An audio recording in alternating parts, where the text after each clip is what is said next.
क्या third world war की starting होने वाली है? आजकल कई देशों के बीच तनाव लगातार बढ़ता जा रहा है और ये तनाव कभी भी एक युद्ध का रूप ले सकता है। अगर वॉर जैसी सिचुएशंस बनती हैं तो क्या होगा? इसका परिणाम हम हिस्ट्री में भी देख चुके हैं और बीते कुछ सालों में भी। ज्यादा पीछे ना जाया जाए तो यूक्रेन और रूस का वॉर ही देख लो। इसमें ना जाने कितने संसाधनों की बर्बादी हुई और ना जाने कितना बारूद अर्थ के एटमॉस्फेयर में डिजोल्व हो गया। इनफैक्ट इस वॉर में 2.5 लाख से भी ज्यादा लोग मारे गए। और दूसरे एग्जाम्पल में हम इजराइल और फिलिस्तीन के वॉर को भी देख सकते हैं। इसमें 65,000 से भी ज्यादा लोग मारे गए और अब ईरान और इजराइल के बीच वॉर जैसी सिचुएशंस क्रिएट हो रही हैं। तो चलिए इसके रीजंस को डिटेल से जानने की कोशिश करेंगे आज हम इस वीडियो में।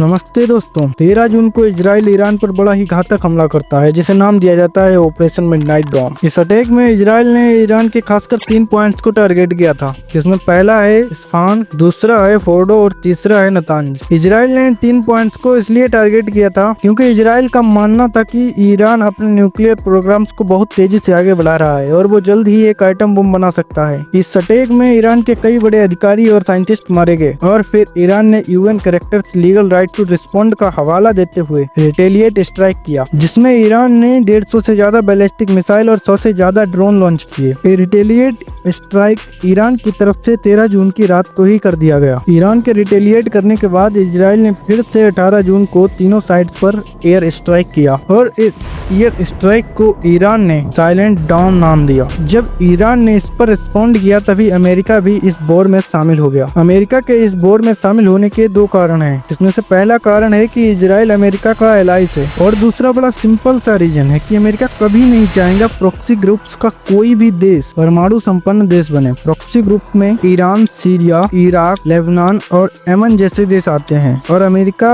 इन सभी देशों को आतंकवादी देश कंसीडर करता है। इसी के साथ एक और भी कारण है, जब भी प्रॉक्सी ग्रुप का कोई भी देश अमेरिका के एलाय पर अटैक करता है तो अमेरिका उसका रिटेलिएशन जरूर करता है और यही केस इस बार भी है। ईरान ने जब इजराइल के अटैक का रिटेलिएशन अटैक किया तभी अमेरिका ने उस पर रिटेलिएशन दिखाते हुए ईरान पर एयर स्ट्राइक किया। एयर स्ट्राइक अमेरिका ने 22 जून को B-2 स्टेल्थ बॉम्बर और सबमरीन लॉन्चर से किया। अमेरिका ने इस एयर स्ट्राइक को ऑपरेशन मिडनाइट हैमर नाम दिया। इस एयर स्ट्राइक में अमेरिका ने न्यूक्लियर इंफ्रास्ट्रक्चर और फैकल्टीज को पूरी तरह से डिस्ट्रॉय कर दिया और इसके जवाब में अमेरिका ने कहा कि ईरान अपने न्यूक्लियर कैपेबिलिटीज से मिडिल ईस्ट और US एलाइज के खिलाफ थ्रेड क्रिएट कर रहा था। थ्रेड का मतलब होता है दबाव बनाना। अमेरिका के अटैक का रिटेलिएट करते हुए ईरान ने 23 जून को अमेरिका के खिलाफ एक सिग्निफिकेंट रिटेलिएटरी अटैक किया। ईरान ने इस अटैक में 6 बैलिस्टिक मिसाइल लॉन्च किए जो US मिलिट्री बेसेस को टारगेट कर रहे थे और एक खासकर कतर में बने एयरबेस और मिडिल ईस्ट में बने एयरबेस को टारगेट कर रहा था। ईरान ने कतर पर इतना